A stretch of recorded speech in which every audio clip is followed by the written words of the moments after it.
In the vast and intricate world of Buddhist teachings, the question of whether to adhere to a vegetarian diet has long been a topic of discussion and sometimes even contention among practitioners and scholars alike. In early Buddhism, often referred to as Theravada or Southern Buddhism, this question is approached with a distinct perspective that emphasizes the purity of the mind over the purity of the diet. This perspective starkly contrasts with the more stringent views found in Mahayana Buddhism, where vegetarianism is often considered a crucial aspect of ethical conduct, especially in relation to the vow of non-harming, ahimsa. This difference in approach to diet and ethics provides a fascinating lens through which to explore the broader principles that guide Buddhist practice in different traditions. The Theravada perspective, mind over matter, Theravada Buddhism, also known as early Buddhism, places significant emphasis on the purity and clarity of the mind as the foundation for spiritual development and ethical conduct. From this viewpoint, the question of whether one should adhere to a vegetarian diet is seen as secondary to the cultivation of a pure and compassionate mind. According to the teachings of the Pali Canon, the primary scriptural authority for Theravada Buddhists, the Buddha did not specifically mandate vegetarianism for his followers. Instead, the focus was on ensuring that one's intentions and actions were free from greed, hatred, and delusion, the three poisons that cloud the mind and lead to suffering. In this tradition, the act of eating is considered morally neutral, so long as it does not involve directly causing harm to sentient beings. The Buddha's teachings emphasize the importance of accepting alms food without discrimination, as a means of cultivating detachment and humility. Monks and nuns who live by the Vinaya, monastic code, are instructed to eat whatever is offered to them by lay people during their alms rounds, provided that the food does not violate certain precepts. This practice, known as Pindapata, is deeply rooted in the ancient tradition of alms gathering, which was a central aspect of the monastic life during the Buddha's time. The practice of Pindapata and ethical considerations. The practice of Pindapata is more than just a means of sustenance, it is a profound expression of the interdependence between the lay community and the monastic sangha. Monks and nuns rely entirely on the generosity of lay people for their daily meals, and in return, they dedicate their lives to spiritual practice and teaching, offering guidance and wisdom to the community. This symbiotic relationship highlights the Buddhist principle of dana, generosity, and underscores the importance of intention in ethical conduct. The ethical framework within which monks and nuns operate is complex and nuanced. According to the Vinaya, they are not permitted to request specific foods or impose dietary restrictions on their donors. This rule is designed to prevent attachment and preference, which are seen as obstacles to spiritual development. Instead, they are encouraged to accept whatever is given with gratitude and to consume it mindfully, reflecting on the nourishment it provides and its role in sustaining their practice. The threefold purity in meat consumption in Theravada Buddhism. One of the key ethical guidelines that govern the consumption of meat in Theravada Buddhism is the concept of threefold purity, or trisuddhi. According to this principle, a monk or nun may consume meat if the following three conditions are met. 1. They did not see the animal being killed specifically for their consumption. 2. They did not hear the animal being killed specifically for their consumption. 3. They have no reason to suspect that the animal was killed specifically for their consumption. If these conditions are satisfied, the meat is considered pure, and can be eaten without violating the precept against killing. This approach reflects the pragmatic nature of the Buddha's teachings, which were often adapted to the social and environmental conditions of the time. For example, in certain regions where agriculture was limited and plant-based food was scarce, such as in the arid regions of northern India or Tibet, a strictly vegetarian diet might have been impractical or even impossible for monks and nuns to maintain. Therefore, the threefold purity rule provides a middle way that allows for the consumption of meat while upholding the ethical principle of non-harming. The Mahayana critique and the emphasis on vegetarianism. While Theravada Buddhism offers a flexible approach to diet, Mahayana Buddhism, which developed later and spread throughout East Asia, often advocates for strict vegetarianism as an expression of compassion and non-harming. Mahayana texts such as the Lankavatara Sutra explicitly condemn meat-eating, arguing that it contradicts the bodhisattva ideal of boundless compassion for all sentient beings. According to this tradition, the consumption of meat is seen as perpetuating a cycle of violence and suffering, and therefore, it is incompatible with the path to enlightenment. This divergence in views between Theravada and Mahayana reflects broader differences in their ethical frameworks and soteriological goals. While Theravada focuses on individual liberation through the cultivation of wisdom and mindfulness, Mahayana emphasizes the universal liberation of all beings through the cultivation of compassion and the bodhisattva path. As a result, Mahayana Buddhists are more likely to advocate for a vegetarian diet as a means of minimizing harm and expressing compassion for all forms of life. The historical and cultural context of dietary practices, the differing attitudes towards diet in Theravada and Mahayana Buddhism can also be understood in light of the historical and cultural contexts in which these traditions developed. In ancient India, where Theravada Buddhism originated, meat consumption was relatively common, and the concept of vegetarianism was primarily associated with the ascetic practices of certain Hindu sections. The Buddha's teachings, which often sought to find a middle way between extreme asceticism and indulgence, did not initially impose strict dietary restrictions on his followers. Instead, the emphasis was placed on the intention behind one's actions and the cultivation of a pure mind. In contrast, Mahayana Buddhism, which spread to regions such as China, Korea, and Japan, encountered cultures where vegetarianism was more closely associated with religious and ethical purity. For example, in China, the influence of Taoist dietary practices, which emphasized the consumption of pure foods, likely contributed to the adoption of vegetarianism within Mahayana monastic communities. Over time, this emphasis on dietary purity became a defining characteristic of Mahayana practice, particularly in the Chan, Zen, and Pure Land schools. The role of the monastic code and the ethics of alms food, the Vinaya, or monastic code, plays a crucial role in shaping the dietary practices of Theravada monks and nuns. According to the Vinaya, monastics are prohibited from preparing their own food or engaging in agricultural activities. This rule is designed to encourage detachment from worldly concerns and to foster a sense of dependence on the lay community for sustenance. As a result, Theravada monastics are expected to rely entirely on alms food, which they receive during their daily rounds. This practice of alms gathering serves several important functions. Firstly, it reinforces the principle of dana, generosity, which is considered one of the most important virtues in Buddhism.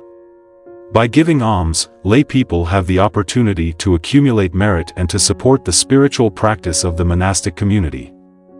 Secondly, it helps to maintain a clear distinction between the monastic and lay communities, emphasizing the renunciation of worldly attachments and the commitment to the spiritual path. However, the reliance on alms food also presents certain ethical challenges. For example, what should a monk or nun do if they are offered food that violates their ethical principles, such as meat that they suspect was killed specifically for their consumption? The Vinaya provides guidance on this issue, instructing monastics to refuse any food that they believe was obtained through unethical means. However, they are also encouraged to avoid offending their donors or causing them distress. This delicate balance between maintaining ethical integrity and fostering harmonious relationships with the lay community is a recurring theme in the monastic code. The social and environmental context of early Buddhism, the Buddha's teachings on diet and ethics were shaped by the social and environmental conditions of ancient India. During the Buddha's time, the Indian subcontinent was home to a diverse array of religious and philosophical traditions, many of which had their own dietary practices and ethical codes. For example, the Jain tradition, which predated Buddhism, advocated for strict vegetarianism as a means of practicing ahimsa, non-violence, towards all living beings. Similarly, certain ascetic sects within the Hindu tradition practiced extreme forms of fasting and dietary restriction as part of their spiritual discipline. In this context, the Buddha's teachings can be seen as a response to the extremes of indulgence and asceticism that characterized many of the religious practices of his time.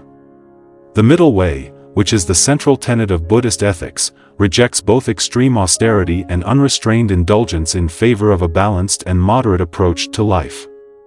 This principle is reflected in the Buddha's teachings on diet, which emphasize mindfulness and moderation rather than strict adherence to specific dietary rules. The environmental context of ancient India also played a role in shaping the dietary practices of early Buddhists. In many parts of India, particularly in the arid and semi-arid regions, agricultural resources were limited, and the availability of plant-based foods was often seasonal. In such an environment, a strictly vegetarian diet would have been difficult, if not impossible, to maintain.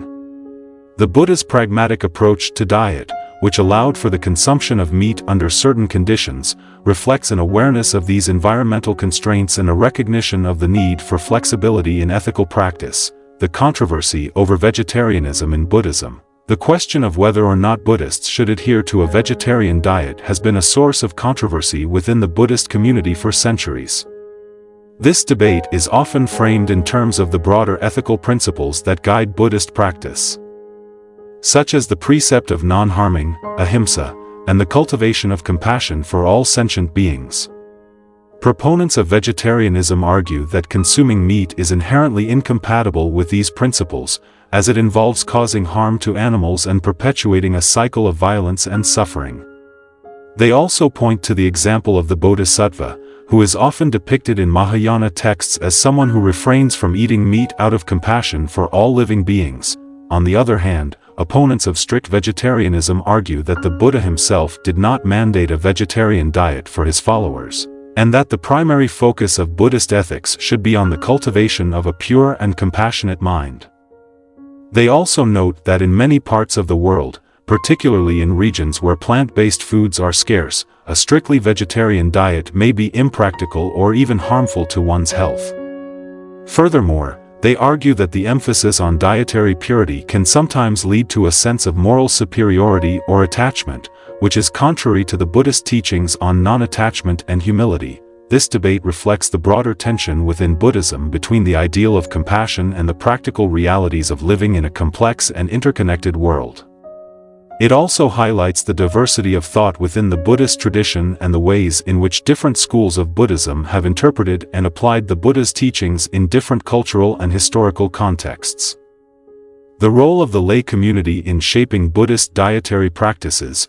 The lay community plays a crucial role in shaping the dietary practices of the monastic sangha.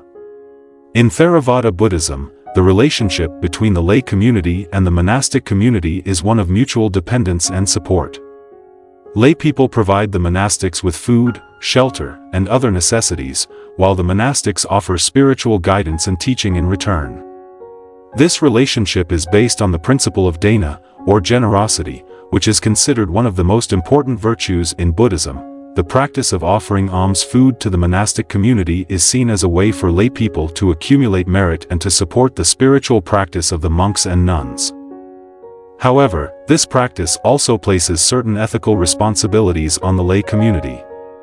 For example, lay people are encouraged to offer food that is ethically obtained and that does not violate the precepts of the monastic code.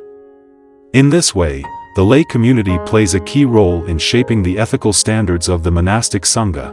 In some cases, lay people may choose to offer only vegetarian food to the monastics, either out of a personal commitment to vegetarianism or as a way of encouraging the monastics to adopt a vegetarian diet. This practice is more common in Mahayana Buddhist communities, where vegetarianism is often seen as an expression of compassion and ethical purity. However, in Theravada communities, where the focus is on the purity of the mind rather than the purity of the diet, the offering of vegetarian food is less common. The impact of cultural and historical contexts on Buddhist dietary practices. The dietary practices of Buddhists have been shaped by the cultural and historical contexts in which Buddhism has developed. In ancient India, where Buddhism originated, meat consumption was relatively common, and vegetarianism was primarily associated with the ascetic practices of certain Hindu and Jain sections. The Buddha's teachings, which often sought to find a middle way between extreme asceticism and indulgence, did not initially impose strict dietary restrictions on his followers. Instead, the emphasis was placed on the intention behind one's actions and the cultivation of a pure and compassionate mind. As Buddhism spread to other parts of Asia, it encountered new cultural and environmental contexts that influenced the development of dietary practices. In China, for example, the influence of Taoist dietary practices, which emphasized the consumption of pure foods, likely contributed to the adoption of vegetarianism within Mahayana monastic communities. In Japan, the influence of Zen Buddhism, with its emphasis on simplicity and mindfulness, also contributed to the development of a vegetarian diet among monastics. In contrast, in regions such as Tibet, where agriculture is limited and plant-based foods are scarce, a strictly vegetarian diet would have been difficult, if not impossible, to maintain. As a result, Tibetan Buddhists have historically adopted a more flexible approach to diet, similar to that of the Theravada tradition. This pragmatic approach reflects the Buddha's emphasis on the middle way and the importance of adapting ethical principles to the practical realities of life. The role of ritual and symbolism in Buddhist dietary practices. Ritual and symbolism play an important role in shaping Buddhist dietary practices. In many Buddhist traditions, the act of eating is seen as an opportunity to practice mindfulness and to cultivate a sense of gratitude and interconnectedness. Monastics are often encouraged to reflect on the origins of their food, the effort that went into its production, and the interdependence of all beings that made their meal possible. This practice, known as eating meditation, is intended to cultivate a sense of humility and to remind practitioners of the interconnectedness of all life. In some Buddhist traditions, specific rituals and prayers are performed before meals as a way of expressing gratitude and making offerings to the Buddha and other enlightened beings. These rituals often involve the recitation of mantras or sutras, and the offering of a portion of the meal to the Buddha or to the spirits of deceased ancestors. This practice is particularly common in Mahayana Buddhism, where the emphasis on compassion and interdependence is reflected in the rituals and ceremonies that accompany the act of eating. In addition to these rituals, certain foods and dietary practices have symbolic significance in Buddhism. For example, in many Buddhist traditions, the act of abstaining from meat is seen as a symbolic expression of the Bodhisattva vow to protect all sentient beings. Similarly, the practice of fasting, which is common in some Buddhist traditions, is often seen as a way of purifying the body and mind, and as an expression of renunciation and detachment from worldly desires.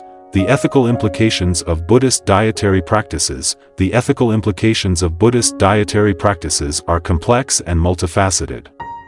On one level, the question of whether or not to eat meat can be seen as a practical issue, influenced by factors such as availability of food, cultural traditions, and personal health needs.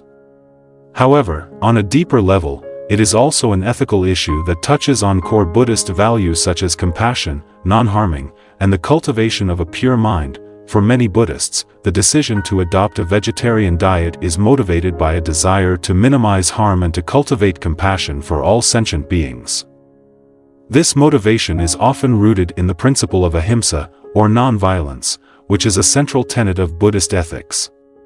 By choosing to abstain from meat, vegetarians believe that they are reducing their contribution to the cycle of suffering and violence that characterizes the meat industry, and are therefore acting in accordance with the Buddha's teachings on compassion and non-harming. However, the decision to eat meat is not necessarily incompatible with Buddhist ethics. As we have seen, the Buddha himself did not mandate vegetarianism for his followers, and in many parts of the world, a vegetarian diet may be impractical or even harmful to one's health. In such cases, the ethical focus shifts to the intention behind one's actions and the manner in which one obtains and consumes food. For example, a Buddhist who chooses to eat meat might do so with the intention of maintaining their health and well-being, while also striving to minimize harm by ensuring that the meat they consume is ethically sourced and obtained without causing unnecessary suffering. The role of mindfulness in Buddhist dietary practices. Mindfulness is a central practice in Buddhism, and it plays a crucial role in shaping the way Buddhists approach diet and eating. In the context of eating, mindfulness involves paying attention to the act of eating itself, including the taste, texture, and aroma of the food, as well as the physical sensations of hunger and fullness. This practice of mindful eating is intended to cultivate a sense of awareness and gratitude, and to help practitioners develop a more conscious and ethical relationship with food. Mindful eating also encourages practitioners to reflect on the origins of their food, including the effort that went into its production and the interdependence of all beings that made their meal possible. This reflection can lead to a deeper appreciation for the food and a greater sense of responsibility for the ethical implications of one's dietary choices. In addition to cultivating mindfulness during meals, Buddhists are also encouraged to practice mindfulness in their daily lives, including in their interactions with others and their treatment of animals. This broader practice of mindfulness can help to reinforce the ethical principles that guide Buddhist dietary practices, such as compassion, non-harming, and the cultivation of a pure mind. The relationship between diet and spiritual practice in Buddhism. The relationship between diet and spiritual practice in Buddhism is complex and multifaceted. While the Buddha did not mandate a specific diet for his followers, the way in which one approaches food and eating is considered an important aspect of spiritual practice. In particular, the practice of mindful eating and the cultivation of gratitude and compassion through food are seen as ways of deepening one's spiritual practice and aligning one's actions with the core values of Buddhism. For monastics, the act of receiving and consuming alms food is an integral part of their spiritual practice. By accepting whatever is offered to them without discrimination, they cultivate detachment from worldly desires and develop a sense of humility and gratitude. This practice also reinforces the principle of interdependence, as monastics rely entirely on the generosity of lay people for their sustenance. For lay practitioners, the act of offering food to the monastic community is seen as a way of accumulating merit and supporting the spiritual practice of others. This practice of dana, or generosity, is considered one of the most important virtues in Buddhism, and it is believed to bring great benefit both to the giver and the receiver. In addition to these practices, certain dietary restrictions and rituals are also observed by Buddhists as part of their spiritual discipline. For example, some Buddhists choose to observe fasting on certain days, such as Uposatha days, as a way of purifying the body and mind and cultivating a sense of renunciation and detachment from worldly desires. Others may choose to abstain from certain foods, such as meat or alcohol, as a way of expressing their commitment to the ethical principles of Buddhism. The influence of cultural and historical contexts on Buddhist dietary practices. As Buddhism has spread to different parts of the world, its dietary practices have been influenced by the cultural and historical contexts in which it has developed. For example, in India, where Buddhism originated, meat consumption was relatively common, and vegetarianism was primarily associated with the ascetic practices of certain Hindu and Jain sections. The Buddha's teachings, which often sought to find a middle way between extreme asceticism and indulgence, did not initially impose strict dietary restrictions on his followers. Instead, the emphasis was placed on the intention behind one's actions and the cultivation of a pure and compassionate mind. In contrast, as Buddhism spread to East Asia, it encountered cultures where vegetarianism was more closely associated with religious and ethical purity. For example, in China, the influence of Taoist dietary practices, which emphasized the consumption of pure foods, likely contributed to the adoption of vegetarianism within Mahayana monastic communities. Similarly, in Japan, the influence of Zen Buddhism, with its emphasis on simplicity and mindfulness, also contributed to the development of a vegetarian diet among monastics. In other regions, such as Tibet, where agriculture is limited and plant-based foods are scarce, a more flexible approach to diet has been adopted. Tibetan Buddhists have historically allowed for the consumption of meat, provided that it meets the criteria of the threefold purity. This pragmatic approach reflects the Buddha's emphasis on the middle way and the importance of adapting ethical principles to the practical realities of life. The role of ritual and symbolism in Buddhist dietary practices. Ritual and symbolism play an important role in shaping Buddhist dietary practices. In many Buddhist traditions, the act of eating is seen as an opportunity to practice mindfulness and to cultivate a sense of gratitude and interconnectedness. Monastics are often encouraged to reflect on the origins of their food, the effort that went into its production, and the interdependence of all beings that made their meal possible. This practice, known as eating meditation, is intended to cultivate a sense of humility and to remind practitioners of the interconnectedness of all life. In some Buddhist traditions, specific rituals and prayers are performed before meals as a way of expressing gratitude and making offerings to the Buddha and other enlightened beings. These rituals often involve the recitation of mantras or sutras, and the offering of a portion of the meal to the Buddha or to the spirits of deceased ancestors. This practice is particularly common in Mahayana Buddhism, where the emphasis on compassion and interdependence is reflected in the rituals and ceremonies that accompany the act of eating. In addition to these rituals, certain foods and dietary practices have symbolic significance in Buddhism. For example, in many Buddhist traditions, the act of abstaining from meat is seen as a symbolic expression of the Bodhisattva vow to protect all sentient beings. Similarly, the practice of fasting, which is common in some Buddhist traditions, is often seen as a way of purifying the body and mind, and as an expression of renunciation and detachment from worldly desires. The Journey of Samanera Sudha, A Tale of Purity and Compassion, Chapter 1, The Calling. In a small village nestled in the lush hills of ancient India, there lived a young boy named Sudha. From a tender age, Sudha was known for his pure heart and deep sense of compassion. Unlike other children who were content with games and mischief, Sudha often spent his days by the river, lost in thought, watching the animals that came to drink. He felt a deep connection with all living beings, sensing the subtle rhythm of life that connected them all. One day, a group of monks passed through the village on their alms round. The sight of their serene faces and the quiet dignity with which they carried themselves filled Sudha with a sense of awe. As the monks chanted blessings for those who offered them food, Sudha felt an overwhelming desire to join them. He knew, deep in his heart, that his path lay with these men who sought to live a life of purity and wisdom. When Sudha expressed his wish to become a monk, his parents were both proud and apprehensive. They understood that their son was destined for a life of spiritual pursuit, but they also knew the hardships that such a path entailed. After much discussion, they gave their blessing, and Sudha was accepted as a novice monk, a Samanera, at the nearby monastery. Chapter 2, The Teachings of the Buddha. At the monastery, Sudha was introduced to the teachings of the Buddha.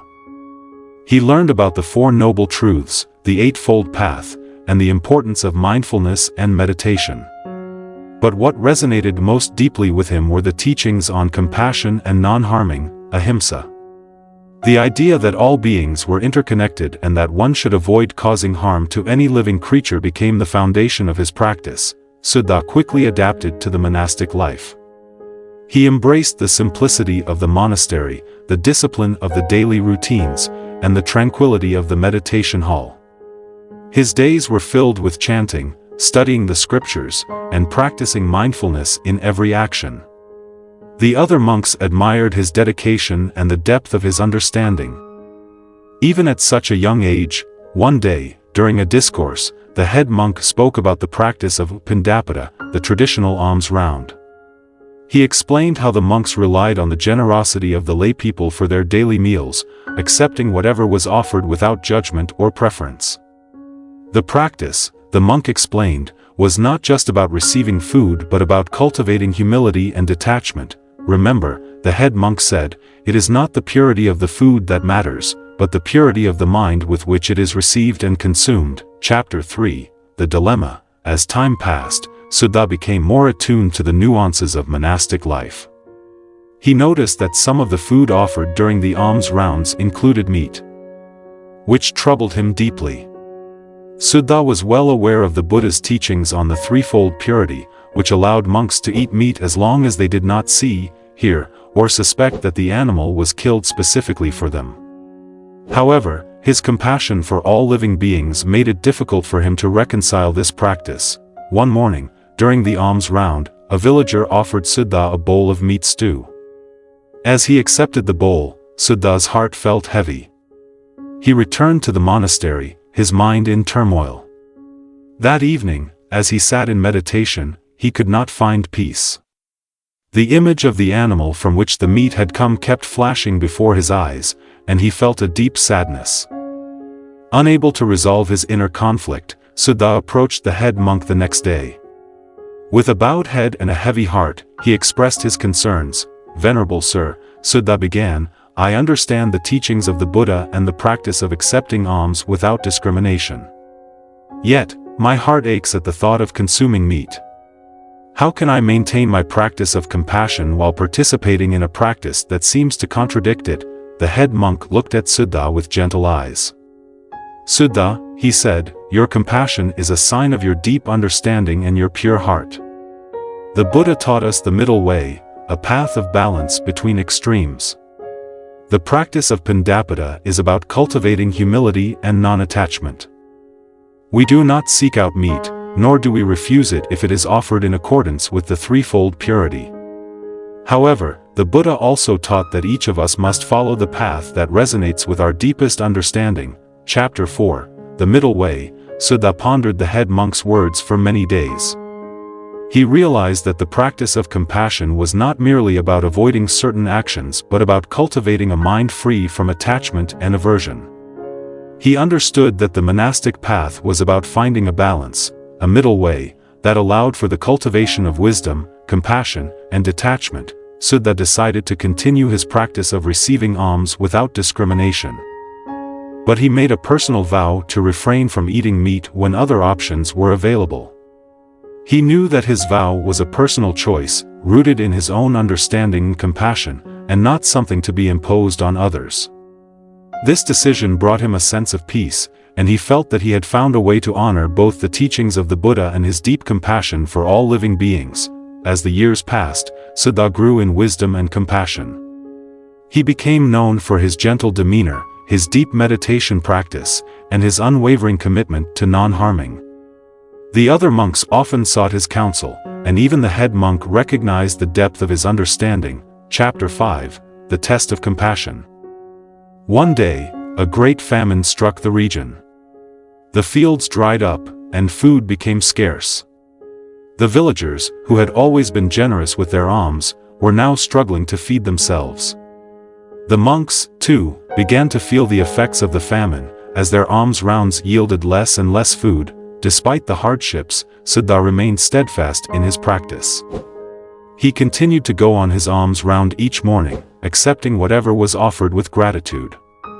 However, as the famine worsened, the villagers had little to offer other than what they could catch from the wild, mostly small animals and fish. One morning, as Suddha returned to the monastery with a bowl of fish, he saw a group of monks gathered around a young monk who had collapsed from hunger. The head monk was by his side, offering him water and chanting prayers. The sight of the young monk's frail body stirred something deep within Suddha. He realized that in times of great suffering, the practice of compassion might require different actions. That evening, Suddha sat in meditation, contemplating the nature of compassion. He understood that compassion was not a rigid rule but a living principle that must be adapted to the circumstances.